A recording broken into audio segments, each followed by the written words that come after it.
Hello all my dear students, wonderful good morning to all of you. I am Ajay Prakash Tiwari, your science teacher. A warm welcome to all of you once again at your official channel, that is what Ajay Tiwari Science Classes, and on the behalf of SBS Children Academy, Karan Jaunpur, I am welcoming you to all. And as you know that at present we are revising chapter number 2. And up till now we have discussed in chapter number 2 in previous revision class that what is microorganisms and what are the certain categories of the microorganisms. So in today's topic we will discuss about the useful activities of microorganisms, and the next video will cover harmful activities of microorganisms. So today we will discuss in very detail that what are the certain kind of useful activities of various kind of microorganisms. So without wasting the time, I am starting with useful activities of microorganisms. So useful activities of microorganisms can be studied under 4 headings. Okay, 4 headings है main, 4 major category है जिसमें हम discuss कर सकते हैं. The first one is that commercial use. In commercial use we will discuss in production of curd, cheese, in the production of vinegar, in the production of alcohol, okay, in the production of bread, all these idlis. तो ये सभी क्या हैं, इसके commercial use हैं. ठीक है, उसके बाद कॉमर्शियल के बाद हम क्या डिस्कस करेंगे बेटा. Second, that is also very important, medicinal use. In medicinal use we get antibiotics as well as vaccine by microorganisms. Third, we will studies about agricultural useful activities. As you know that there are certain blue green algae and bacteria, those are capable of fixing atmospheric nitrogen to enrich the soil fertility. And in the last we will discuss about the environmental useful activities. It means that there are certain fungus and bacteria, those just decompose the dead remains of plants and animals into simpler or useful substances. So I am starting with useful activities of microorganisms. First, commercial use. Second, medicinal use. Third, agricultural uses, agricultural activities. Next and last, environmental. Okay beta, so there are 4 categories. I am starting with the first, that is commercial use. तो total हम 4 headings के अंदर पूरा पढ़ेंगे. Commercial use, here as you can see, commercial use, medicinal use, agricultural use as well as environmental use. ठीक है, तो मैं स्टार्ट करता हूँ फटाफट कॉमर्शियल यूज से. In commercial use we have to discuss about first production of cheese and curd और cheese का production. Second, production of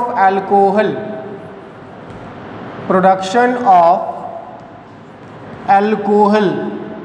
Then we will discuss in next that production of bread, or we can write idli. Production of bread or we can write idli. ठीक है, next production of vinegar as well as coffee as well as tobacco. Next and last, production of toothpaste. यानी बेटा हम क्या क्या discuss करेंगे. Commercial use, first production of cheese और we can write paneer, curd. Production of alcohol और alcoholic products. Production of bread और idli, bread and लिख लेते हैं. ठीक है, production of vinegar, help in the production of coffee, help in the production of tobacco and tobacco products, as well as help in the also production of toothpaste. There are certain kind of algae, those are known as diatoms. उनका हम use कहाँ करते हैं? Toothpaste में. तो बेटा हम पहली कैटेगरी डिस्कस कर लेते हैं डिटेल में, production of cheese and curd. As we know that a very little amount of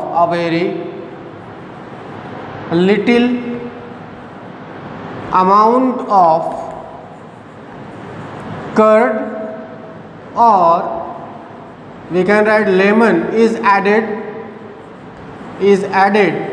into warm milk. यानी हम एक गर्म दूध में क्या कर रहे हैं? थोड़ा सा अमाउंट दही का या लेमन जूस का डाल रहे हैं. To warm milk and overnight, और रात भर में, and overnight milk converted into curd. रात भर में मिल्क किस में कन्वर्ट हो जाता है? कर्ड में. Because the protein of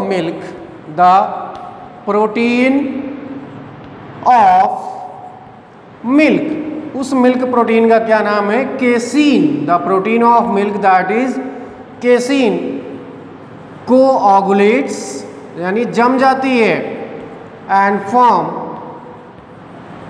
forms curd. ठीक है. कर्ड कैसे बना?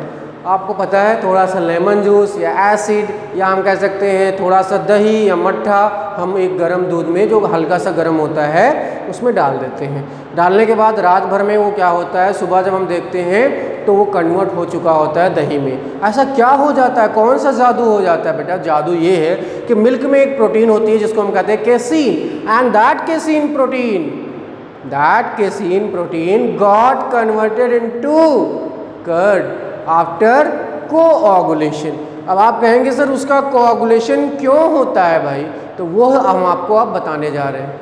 Because bacterium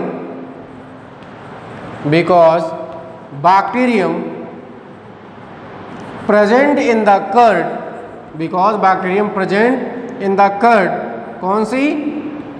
lactobacillus convert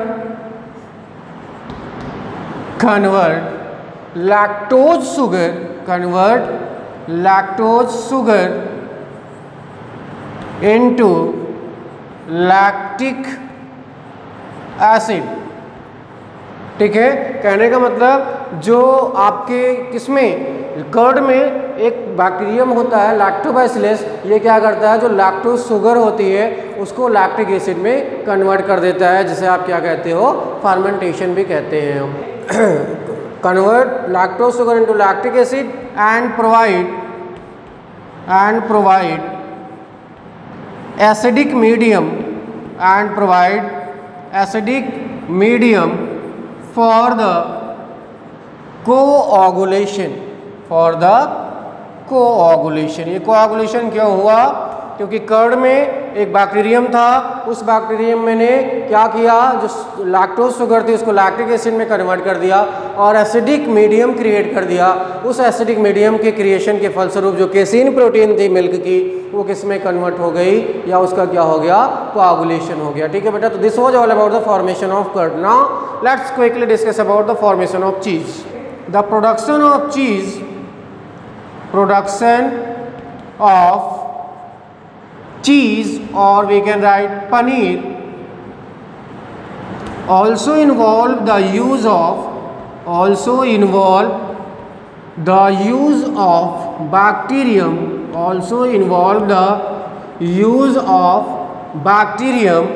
lactobacillus and Streptococcus. यानी दो बैक्टीरियम यहाँ से भी, लैक्टोबैसिलस और स्ट्रेप्टोकोकस, पनीर के फॉर्मेशन में मदद करने वाले हैं. कैसे? These bacteria will also help in the coagulation. आपने देखा होगा कुछ हम एसिड डालते हैं, ठीक है, नींबू डाल देते हैं, तो उससे क्या होता है, जो दूध होता है वो फट जाता है। फटने के बाद जो ऊपर की मलाई होती है उसको हम इकट्ठा कर लेते हैं, बाकी पानी फेंक देते हैं। ठीक है, तो यहाँ से देखिए प्रोडक्शन ऑफ चीज़ और paneer also involve the use of bacterium lactobacillus as well as streptococcus. So this is I think now clear, and let's consider one more thing, and we can also use we can also use Renet क्या होता है, this is very important, we can also use Renet tablet obtained from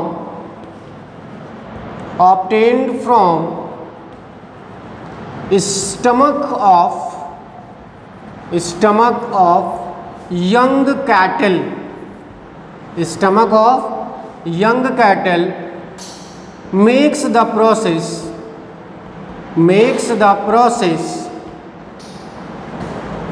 faster. यानी जो चीज़ या पनीर के बनने की प्रक्रिया है उसमें अगर हम रीनेट टेबलेट का यूज़ करते हैं तो ये क्या कर देता है, उस प्रोसेस को तेज कर देता है। Because rennet results in formation of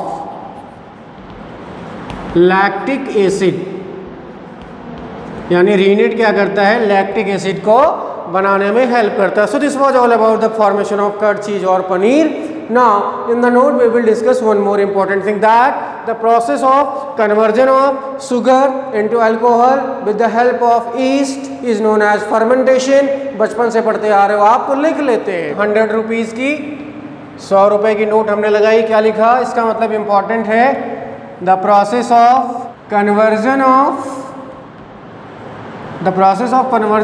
sugar into alcohol, the process of conversion of sugar into alcohol with the help of yeast, with the help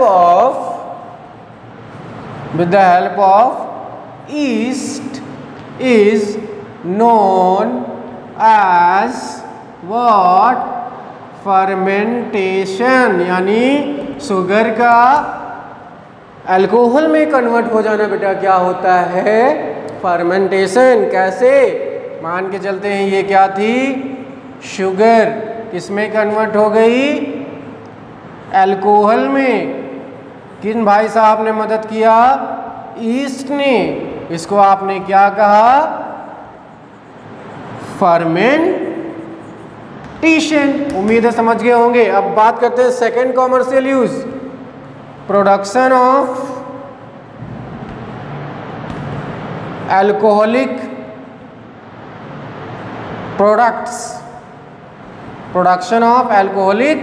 products, यानी अल्कोहल से रिलेटेड जो प्रोडक्ट्स होते हैं उसको भी हम बनाते हैं। कैसे, by using micro organism. So we can write production of beer,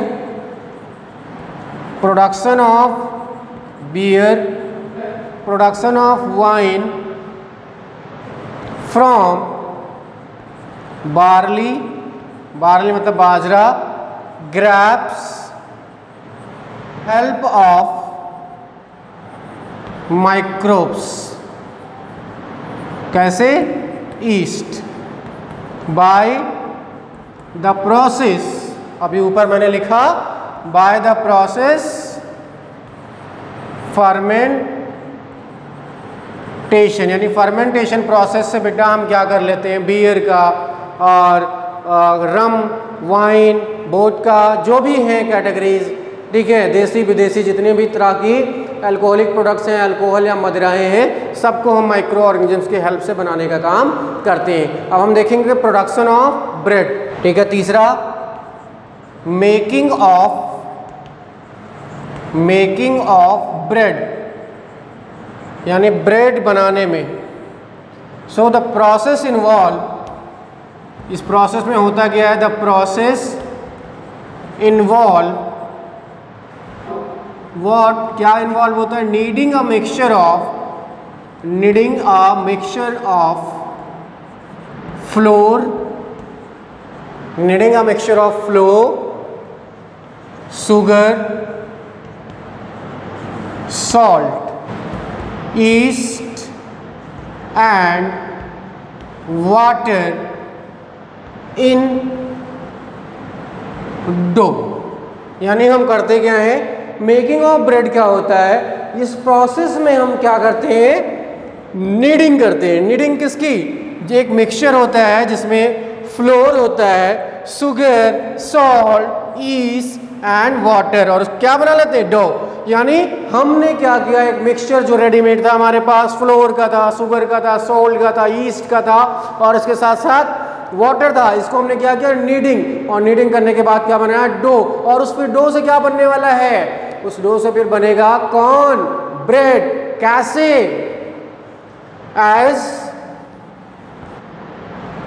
as yeast convert the sugar, as yeast convert the sugar, यहाँ पे जो yeast है वो क्या करेगी, yeast convert the sugar into alcohol and CO2 carbon dioxide is released। as more and more CO2 is released, as more and more CO2 is released,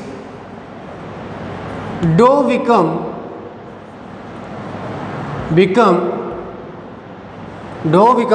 क्या हो जाता है, porous and spongy, and alcohol, जो alcohol बना था वो क्या होता है, इवेपोरेट हो जाता है, एंड अल्कोहल इवेपोरेट्स। पूरा प्रोसेस सिंपल सा है। हमने एक मिक्सचर लिया, मिक्सचर में क्या था, फ्लोर के साथ ईस्ट के साथ शुगर के साथ और क्या था, वाटर। इनको हमने क्या किया, नीडिंग किया। नीडिंग करके फिर इनसे क्या हुआ, वहाँ पे जो शुगर थी उसको ईस्ट ने क्या किया, अल्कोहल में कन्वर्ट कर दिया। इस प्रोसेस में कार्बन डाइऑक्साइड रिलीज हुई। जैसे जैसे कार्बन डाइऑक्साइड का कंसंट्रेशन बढ़ता जाता है, जो हमने एक प्रोडक्ट मिक्सचर बनाया था वो पोरस होता जाता है। पोरस होने के साथ साथ स्पॉन्जी होता जाता है, और उसी पोरस और स्पॉन्जी प्रोडक्ट को हम क्या कहते हैं, ब्रेड। और बचा हुआ अल्कोहल वो क्या हो जाता है, इवेपोरेट यानी उड़ जाता है। So this was all about the production of bread. Now we will discuss one और two more, then after we will straightly come to the production of antibiotics. ठीक है, हमने आपको और बताया था making vinegar coffee as well as what, making vinegar coffee as well as tobacco. तो इसमें भी बैक्टीरिया का यूज़ करते हैं, कुछ खास इंपॉर्टेंट नहीं है। यहाँ पे भी वही होता है, फर्मेंटेशन का प्रोसेस सिंपल सा है। अब हम अगला देख लेते हैं जो कि इंपॉर्टेंट है हमारे लिए, production of toothpaste. Production of toothpaste, ये बेटा इंपॉर्टेंट है, ये इसलिए मैं आपको बताऊं। Here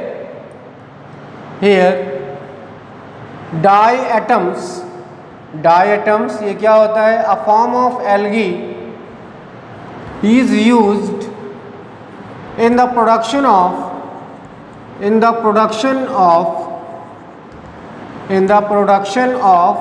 toothpaste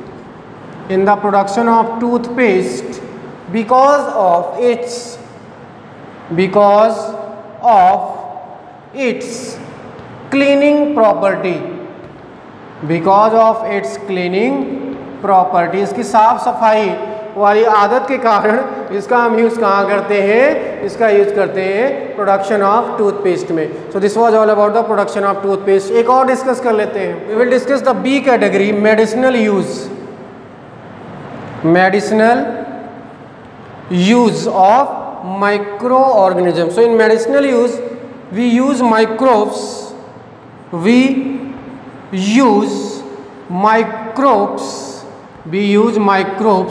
in the production of antibiotics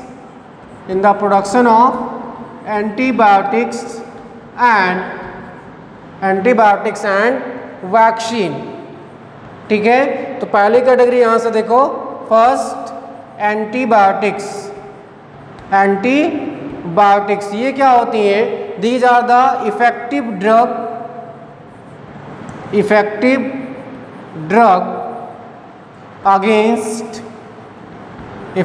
drug against bacteria that stop the growth or kill the bacterium यानी एंटीबायोटिक क्या है? ये एक मेडिसिन है, या हम कह सकते हैं ये एक ड्रग है जो हम यूज़ करते हैं बैक्टीरिया की ग्रोथ या उसको मारने के लिए। Obtained from, this is what, obtained from fungi and bacteria, यानी बैक्टीरिया से ही बैक्टीरिया को मारने के लिए हम दवा बना रहे हैं। For example penicillin obtained from fungus, penicillin obtained from fungus, आप सभी को पता है कौन सा? पेनिसिलियम, ठीक है, यानी एक फंजाई है जिससे हम क्या बना रहे हैं? पेनिसिलिन। और पेनिसिलिन क्या है? पेनिसिलिन है एंटीबायोटिक। दूसरा देख लेते हैं, स्ट्रेप्टोमाइसिन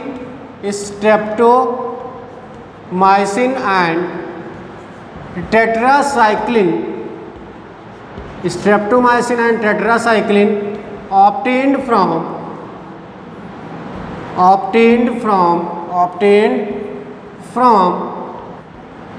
स्ट्रेप्टोमाइसिस। और ये सभी कौन? अरे पेनिसिलिन, ठीक है, पेनिसिलिन के साथ साथ स्ट्रेप्टोमाइसिन और tetracycline, all these are the example of what? Antibiotic. तो एंटीबायोटिक हम किससे बनाते हैं? माइक्रो ऑर्गेनिज्म से। कौन कौन? बैक्टीरिया और फंजाई, ठीक है। अब बात करेंगे वैक्सीन की प्रोडक्शन की। नेक्स्ट कैटेगरी बेटा है हमारी दूसरी, making the vaccine, making of vaccine. यहाँ पे हम क्या करते हैं? अ वीकेंड और killed microbes is introduced, a weakened or killed microbe is introduced in our body, and in response to that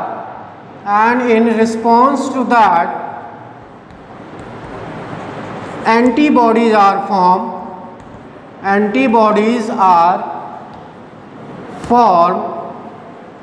by our immune system, यानी जो रोगों से लड़ने वाला सिस्टम है आपका, वो क्या कर रहा है? हम क्या करते हैं कि जो बीमारी किसी एक पर्टिकुलर बैक्टीरिया से होती है या जो बीमारी किसी एक पर्टिकुलर वायरस से होती है, उसी को हम किल कर देते हैं या उसको इस अवस्था में कर देते हैं या कॉमा में भेज देते हैं, कह सकते हैं कि वो कुछ कर नहीं सकता। उसके बाद उसी को उठा के आपकी बॉडी में भेज दिया गया, अब आपकी इम्यून सिस्टम को लगता है कि ये बाहर से कोई आ गया, इसको मारना है। उसको मारने के लिए क्या बनाता है? एंटीबॉडीज़ बनाता है। फिर जो एंटीबॉडीज़ बनती हैं, चूँकि ये तो पहले से ही मरा हुआ है या एटेन्यूएटेड फॉर्म में है या वीकेंड फॉर्म में है, वो एंटीबॉडीज़ ब्लड में स्टोर हो जाती हैं, आपके बॉडी में स्टोर हो जाती हैं। और फिर से अगर यही बैक्टीरिया लिविंग फॉर्म में या यही बैक्टीरिया या वायरस फिर से जिंदा पहुंच जाता है आपकी बॉडी में, तो चूंकि हमने एंटीबॉडीज़ पहले से ही बना रखी हैं, इसको क्या कर देंगे? उड़ा देंगे हम तोप से। यानी तुम्हारे पास हथियार पहले से ही हैं, हमने पहले से ही बना के रखा है कि आओ, और जैसे ही आओगे ना उड़ा देंगे परमाणु बम लगा के। तो वही यहाँ पे है, ठीक है। Making of vaccine, a weakened और killed form of microbes introduced in our body, in response to that antibodies are form by the immune system and stored, and if in future again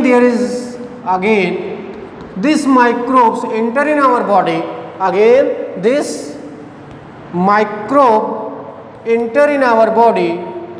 enter in our body, it is killed by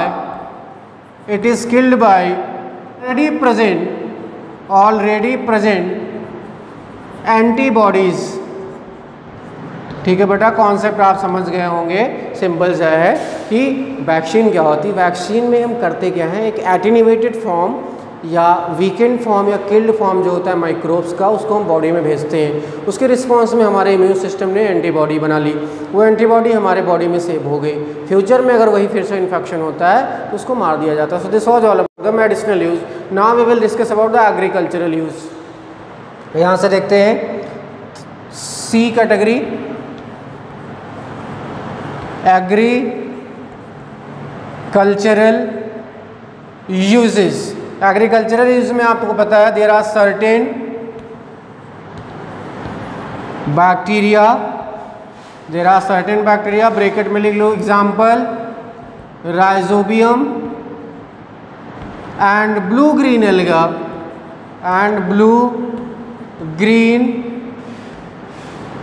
algae or right alga fix the atmospheric nitrogen,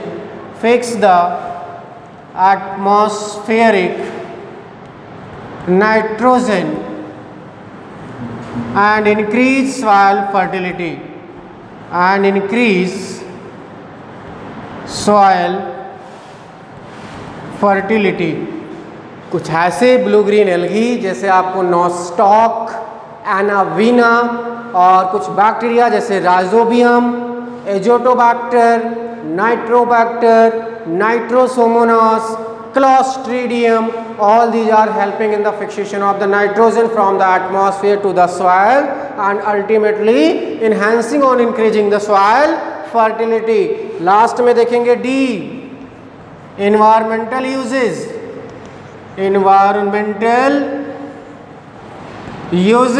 simple है भाई।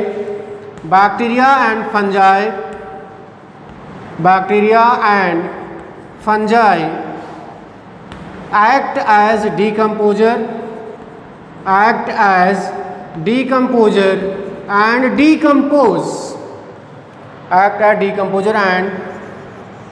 decompose the waste of plant and animal, decompose the waste of plants and animals into simpler forms and act as natural sweeper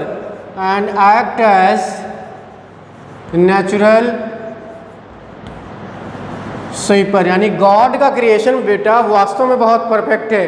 भगवान को पता था कि हम plant बना रहे हैं, एनिमल्स बना रहे हैं तो इनकी मौत होगी, ठीक है। उनको ये नहीं पता था कि ह्यूमन बीइंग को हम बना रहे हैं, बाद में इतना पोल्यूशन कराएंगे। उनको ये पता था इनकी डेथ होगी। डेथ होने के बाद उनको ख़त्म करने के लिए उन्होंने बैक्टीरिया को भेज दिया, फंगस को भेज दिया कि जाओ इनको खा के ख़त्म कर दो। तो ये क्या करते हैं, नेचुरल स्वीपर हैं जो बाय गॉड हमारे तरफ भेजे गए हैं। So this was all about the useful activities of micro organisms. I hope all you guys that you will to understand, ठीक है। वीडियो आपको आसानी से समझ में आया भी होगा। And outside this there is no any point that will come in your examination, so please watch the video carefully, like the video, share the video as well as subscribe the channel. So that is all about for today. Thanks for watching the video once again. Have a nice day, keep smiling. Jai Hind.